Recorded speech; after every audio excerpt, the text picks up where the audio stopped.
Hello दोस्तों, नमस्कार। मैं डॉक्टर रवि प्रताप सिंह। आज हम स्टार्ट कर रहे हैं थर्मोडायनेमिक्स। इसका सबसे महत्वपूर्ण टॉपिक इंट्रॉपी। तो आइए हम इंट्रॉपी के बारे में थोड़ा समझते हैं। इंट्रॉपी होता क्या है, किस किस फैक्टर पर डिपेंड करता है और क्या इसके फार्मूले होते हैं। तो सबसे पहले हम समझते हैं इंट्रॉपी होता क्या है। देखिए, कोई भी सिस्टम है, इसके मॉलिक्यूल जो होते हैं कॉम्पैक्ट होते हैं। मान लीजिए हमने वाटर सॉलिड के रूप में ही ले लिया, तो वो मॉलिक्यूल के जो अरेंजमेंट होते हैं वो फिक्स होते हैं और अरेंजमेंट जो इनका होता है किसी पर्टिकुलर डायरेक्शन में होता है।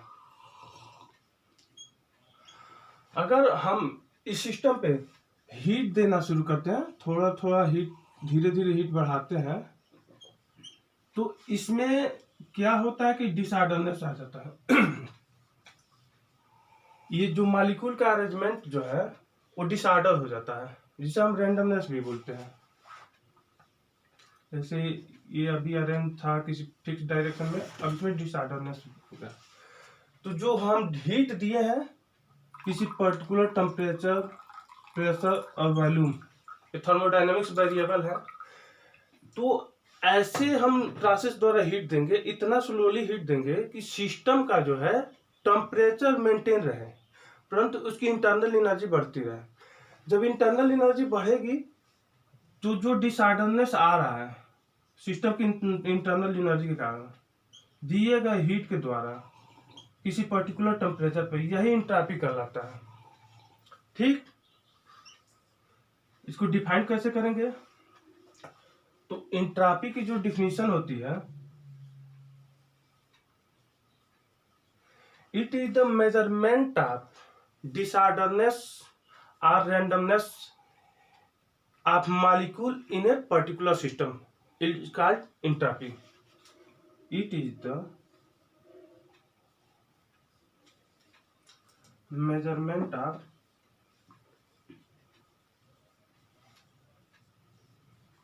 randomness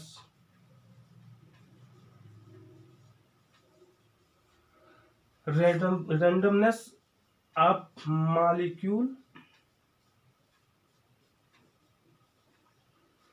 in a system।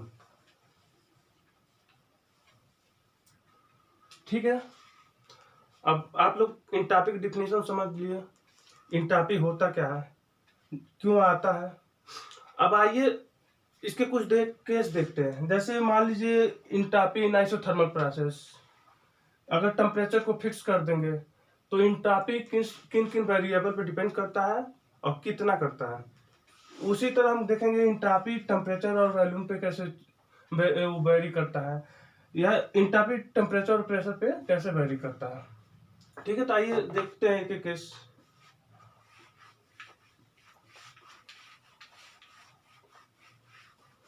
सबसे पहले हम लोग देखते हैं इंट्रॉपी इन आइसोथर्मल प्रोसेस।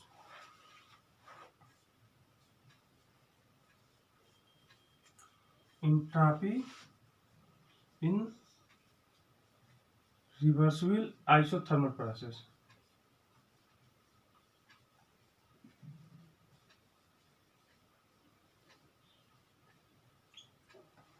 फिर हम उसी सिस्टम को बनाएंगे। मान लीजिए सिस्टम है, इसके मॉलिक्यूल का जो अरेंजमेंट है फिक्स है, इसमें दिए गए हीट के कारण कुछ डिसऑर्डरनेस आया है।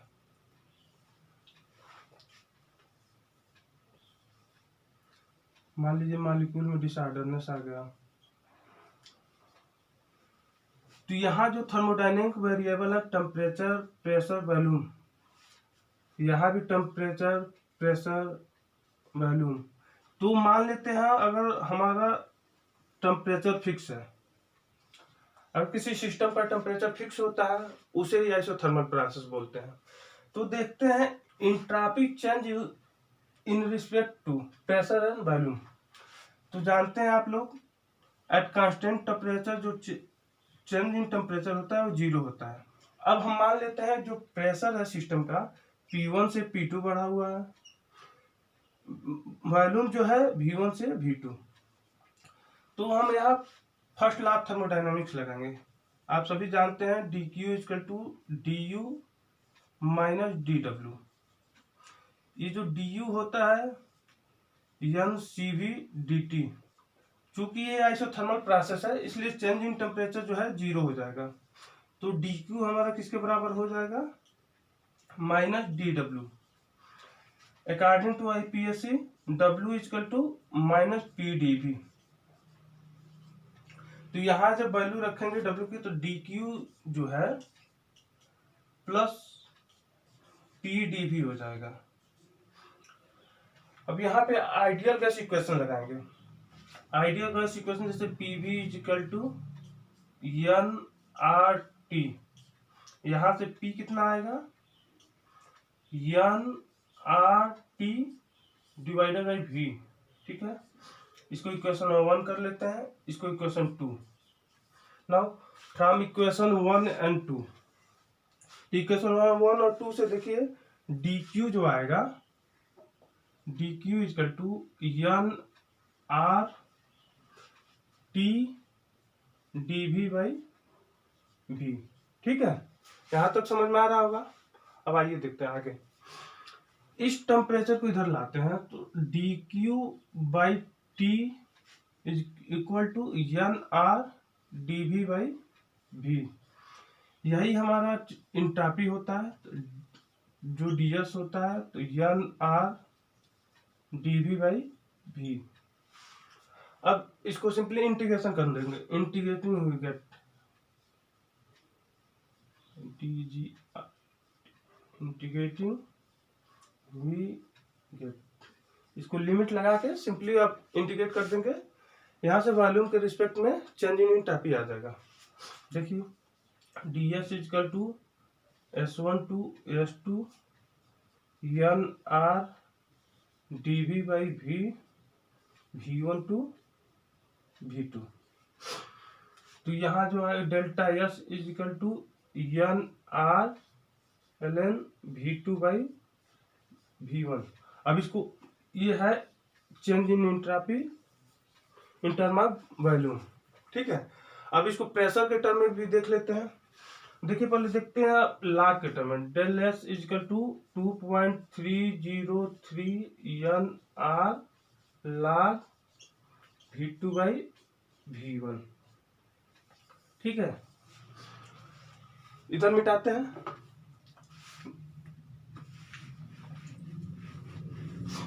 अब इसको प्रेशर के टर्म में देख लेते हैं। प्रेशर के टर्म में चेंज इन एंट्रॉपी कितना होगा इन आइसोथर्मल प्रोसेस। देखिए हम जानते हैं P1 V1 is equal to P2 V2 for ideal gas. Ideal gas तो यहां से V2 अपान V1 जो निकल के आएगा P1 डिवाइडेड बाई P2। अब इस वैल्यू को इस इक्वेशन में रखते हैं तो चेंज इन एंट्रॉपी जो है N R ln P1 divided by P2, ये change in entropy in term of pressure आ गया। इसको इस तरह भी लिख सकते हैं 2.303 N R log P1 divided by P2। अभी तक के लिए इतना ही। Okay, thank you.